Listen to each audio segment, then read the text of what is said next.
உமாமகேசுவர சம்வாத சருக்கம். உமையம்மைக்கும் ஈசுவரனுக்கும் இடையே நிகழ்ந்த உரையாடலை பற்றி கூறும் சருக்கமாகும். இச்சருக்கத்தினால் உலக முதல்வன் சிவபிரான் என்பதும், இல்லறத்தின் மாண்பும் கொல்லாமையின் உயர்வும், இல்லறத்தான் அறம் செய்யும் ஆறுகளும், செல்வர் வறியவர் நிலைகளும், தண்டனை செய்தவன் இயல்பும், சிவ வழிபாடும் அறியப்படுகின்றன. தர்மபுத்திரர் அடுத்து பிதாமகர் பீஷ்மரை நோக்கி, பிதாமகரே, பிறவிப்பினி அகலவும் இருவினையிருள் ஒழியவும் ஐம்புலன்களை வெல்லவும் ஆன மறையொழுக்கத்தை கூறுவதோடு மோட்சத்தை கொடுக்கும் தகுதி பெற்ற கதையொன்றும் சொல்வீராக என்று கேட்டார். முற்காலத்தில் கண்ணபிரானால் நீ கேட்ட உண்மைகளை நாரதர் அறிந்தார். பீஷ்மனாகிய நான் அக்கண்ணபிரானால் உணர்ந்தபடி கூறுகின்றேன் கேள் என பிதாமகர் பீஷ்மர் கூறலானார். கைலாய மலையில் ஓர் அழகிய பூங்காவில் வில்வ மரத்தின் நிழலில் சிவபெருமான் உமையம்மையுடன் வீற்றிருந்தார். அங்கு சித்தர்கள், இயக்கர்கள், கந்தர்வர்கள், தேவர்கள், முனிவர்கள், கிண்ணரர், கிரும்புருடர், வித்தியாதார், பூதகணங்கள் முதலானோர் போற்ற வெளி மலைக்கேற்பவுள்ள வெண்மையான ஆசனத்தில் அமர்ந்திருந்தார். அப்பொழுது சிவபெருமானை பார்த்து, சக்தியாகிய உமாதேவி, உலகத்திலுள்ள உயிர்களை உண்டாக்கியது யார்? காப்பவர் யார்? இறுதியில் அழிப்பவர் யார்? உலகத்தில் முச்சுடராய் விளங்கும் அவர்கள் யார்?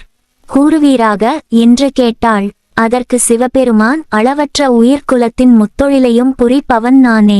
என் உருவினுள் அழிக்கும் தொழிலையுடைய உருத்திரனும், காக்கும் தொழிலையுடைய விஷ்ணுவும், படைக்கும் தொழிலையுடையவனும், விஷ்ணுவின் உந்திக்கமலத்தில் தோன்றியவனும் ஆகிய பிரம்மனும் அடக்கம். பிரம்மனால் உயிர்குலம் படைக்கப்பட்டு பல்வகை யாய் விரிந்தன. பிரமன் படைத்த உயிர்களை காப்பவன் விஷ்ணுவாவான். அந்த ஜீவராசிகளை அழிப்பவன் உருத்திரன் ஆவான். சந்திரனும் சூரியனும் அக்னியும் என்னுடைய முக்கண்களாகும் என்று கூறினார். அதற்கு உமையம்மை, ரிஷப வாகன ரூடரே, அப்படியென்றால் உங்களுடைய கண்களை மூடி பார்க்கலாமே. அப்பொழுது உலகம் ஒளியில்லாது போய் விடுமா? அதனையும் பார்த்து விடுவோம் என்று சிவபெருமானின் முக்கண்ணனின் இருகண்களை உமையம்மை தன் இரு கைகளால் மூடினாள். உடனே மூன்றுலகங்களையும் இருள் சூழ்ந்தது. தேவர்களும் முனிவர்களும் மாந்தர்களும் நீண்ட காலம் இருளில் தவித்தார்கள். விண்ணுலகமும் மண்ணுலகமும் செயலற்று போயின. இந்த இன்னல்களை களைய முக்கண்ணன் மூன்றாவது கண்ணாகிய நெற்றிக்கண்ணை திறக்க, அதன் கோடிக்கணக்கான சூரிய ஒளி பிரகாசமானது எங்கனும் வெளிப்பட்டு பாய்ந்து படர்ந்திருந்த இருளை போக்கியது. அதனால் உயிர்குலங்கள் மீண்டும் புத்துயிர் பெற்று தழைத்தன. அதன்பின் உமையம்மை பெருமானின் இரு கண்களை மூடிய தன் இரு கைகளை விலக்கிக் கொண்டு, ஐயனே, தவறு செய்து விட்டேன், பொறுத்துக்கொள்வீராக என்று வேண்டினாள். பின்னர் அப்பெருமாட்டி உயிர்குலம் தழைக்கும் படியாக சில வார்த்தைகளை கூறலானாள். இல்லறத்தில் இருக்க வேண்டிய பண்புகள்.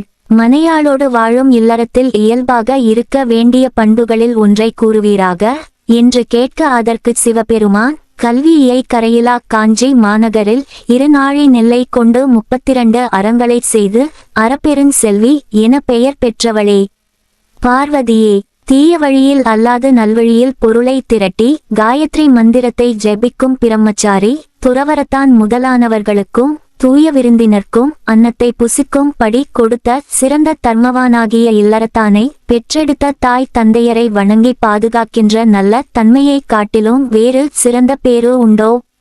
இல்லறத்தார் தம் பெற்றோர் இறந்த பின்னர் பிதுரர்களுக்கு செய்ய வேண்டிய அரிய கடமைகளை செய்து வருகின்ற விருந்தினரிடத்து இன்சொல் கலந்து முகமலர்ந்து உபசரித்தல் வேண்டும். இதுவே இல்லறத்தார் செய்ய வேண்டிய சிறந்த தர்மம் ஆகும். மனைவியராகிய பெண்டிரோ மணந்த கணவன் இறந்த பின்பு அந்த கணவன் சென்ற கதியிலேயே தானும் சென்று கூடுவதற்கான விரதங்களை செய்து கொண்டு தங்கள் உள்ளத்தை இறைவனை தியானிக்கும் தவத்தில் நிலை நிறுத்த வேண்டும். கைம்பெண்டிர் கடைப்பிடிக்கும் விரதங்கள்: 1. தரையின் கண் பாயின்றி படுத்தல். 2. நே போன்றவற்றை தொடாத எளிய உணவு. 3. இடைவிடாது தியானத்தில் ஈடுபடல். 4. அழகிய சேலைகளை தவிர்த்தல். 5. தலை முண்டித்தலும் உண்டு என்று கூறினார். சூட்சுமமான தர்மம் இது. அதன்பின் பார்வதி, அனைவரும் அறிந்து கொள்ளும்படியான சூட்சுமமான தர்மம் ஒன்றினை கூறுக என்றாள். அதனை கேட்டு சிவபெருமான் மகிழ்ச்சியடைந்து, அறங்களுக்கெல்லாம் சிறந்த அறம் கொல்லாமையே என்றார். அதற்கு உமையம்மை, ஓர் உயிரையும் கொல்லாத மார்க்கத்தில் நிலைத்து நிற்றல் முடியாததாகும். அத்தகைய கொல்லாமையை கடைப்பிடித்து செய்கின்ற விதம் எப்படி சொல்வீராக என்று கேட்டாள்.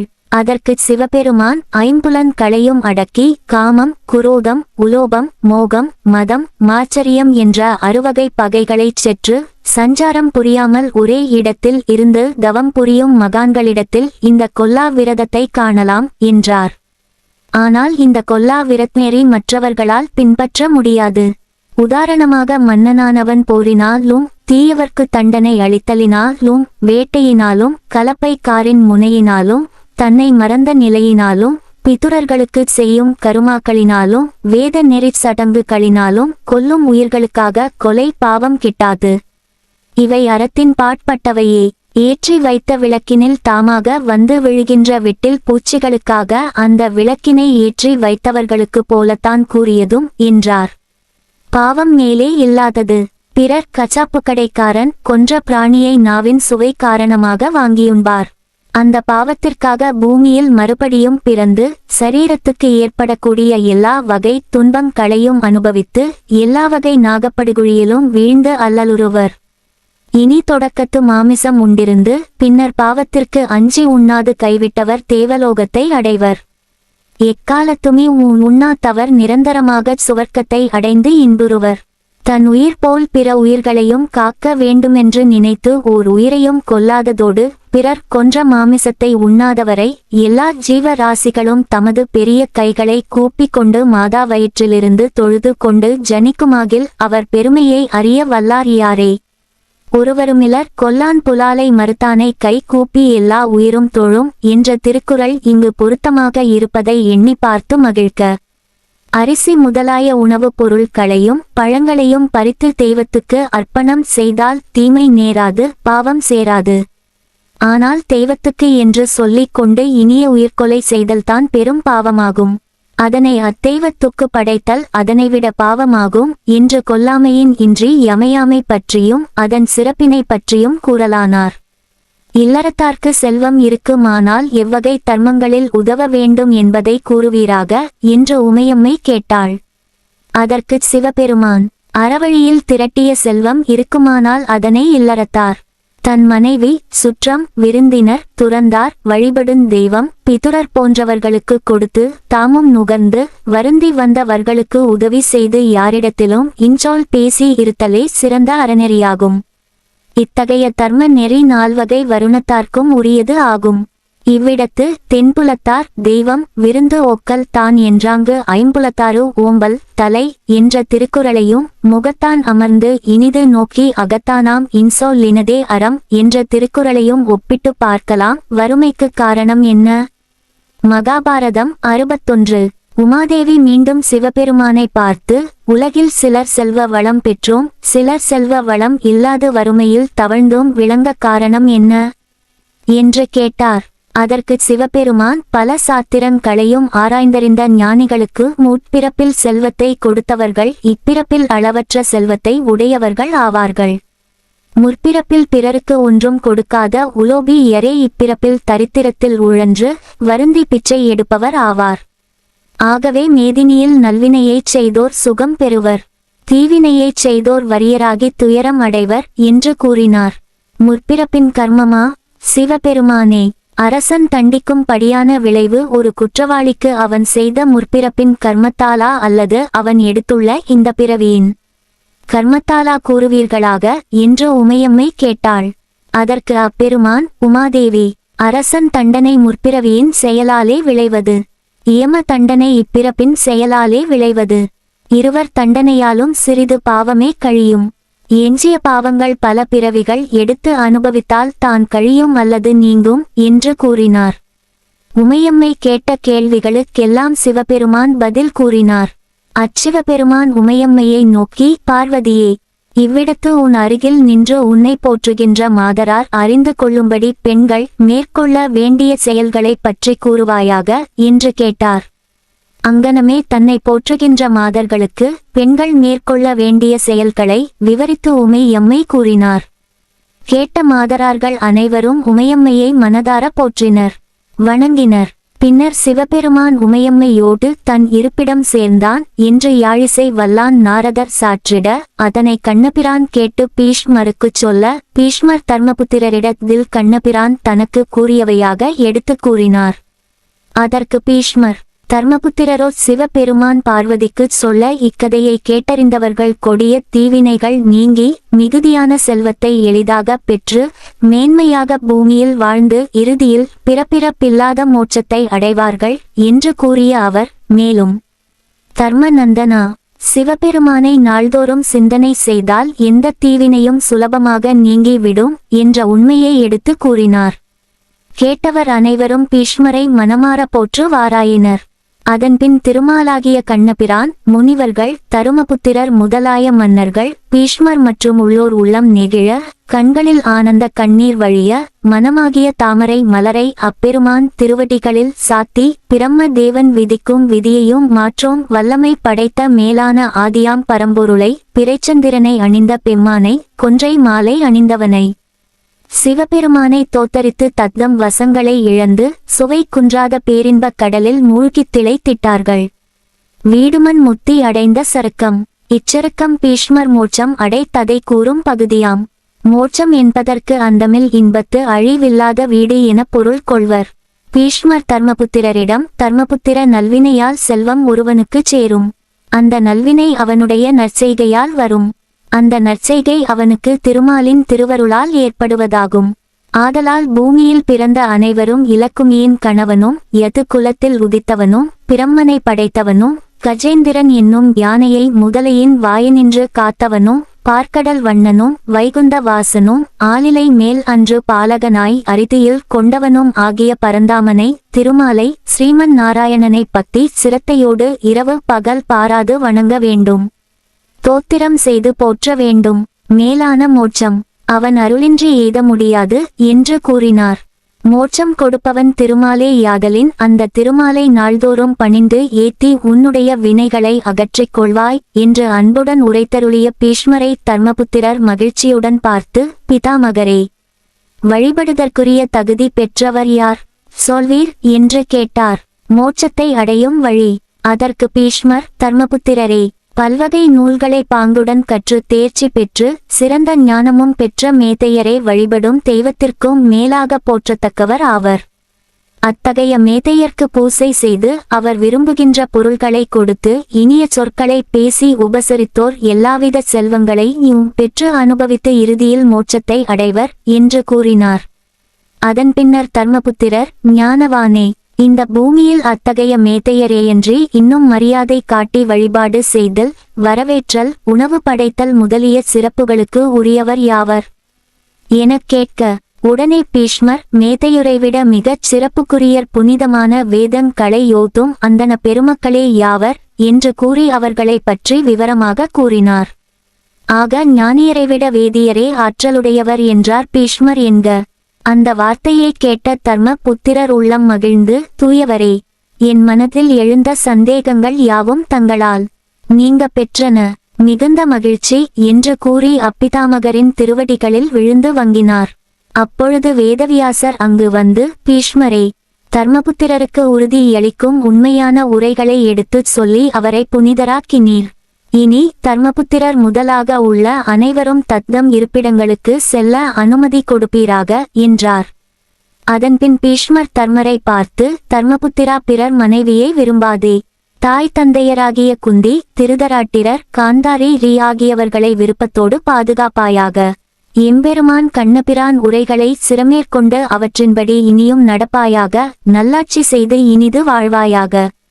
உத்தராயணம் வந்தபின் என்னிடம் வருவாய் என்று கூறி அனைவருக்கும் விடை கொடுத்தார். உத்தராயணம் என்பது சூரியன் வடக்கு முகமாக செல்லும் தை முதல் ஆனி வரையுள்ள 6 மாத காலமாகும். அவ்வாறே சூரியன் தெற்கு முகமாக செல்லும் ஆடி முதல் மார்கழி வரையுள்ள 6 மாத காலம் தட்சிணாயனம் எனப்படும்.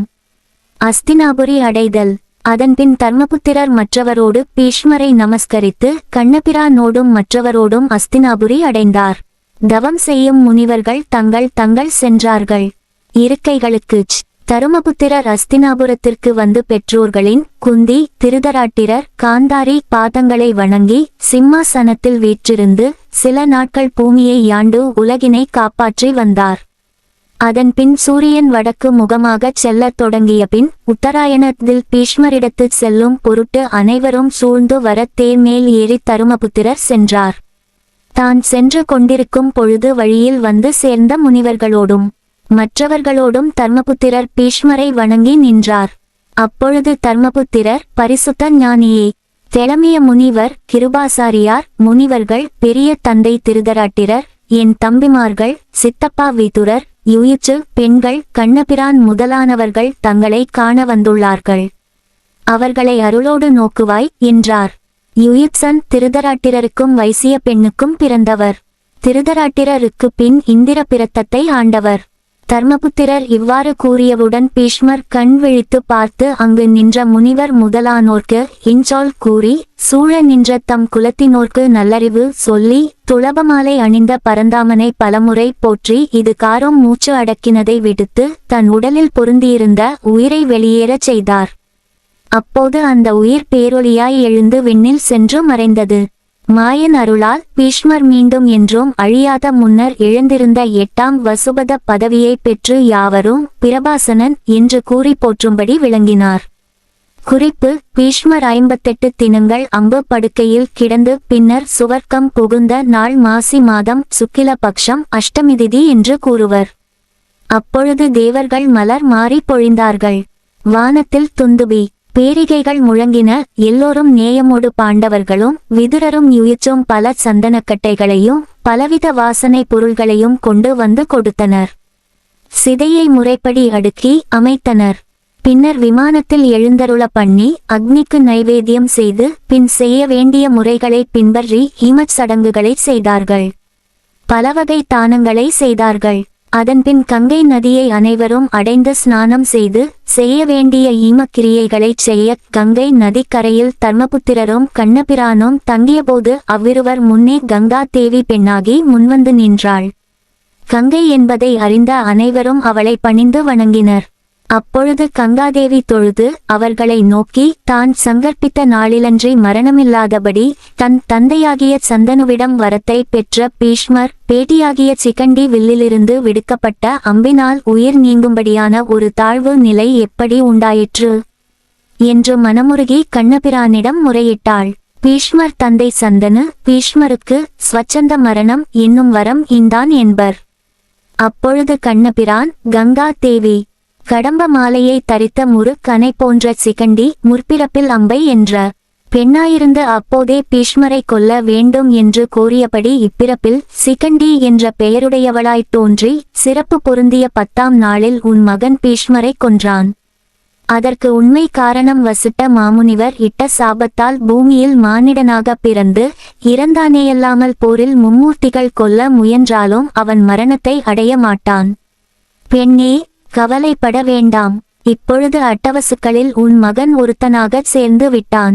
அதாவது உயர்ந்த வசுபதம் பெற்றுள்ளான் என்று கூறியவுடன் கங்கா தேவி மன ஆறுதல் அடைந்து கங்கை நதியில் இறங்கி போனாள். தர்மபுத்திரரோ தன் பாட்டனார் இறந்தமைக்காக வருந்தி கண்ணபிரான் உதவியுடன் ஈமக்கடன் செய்து முடித்தார்.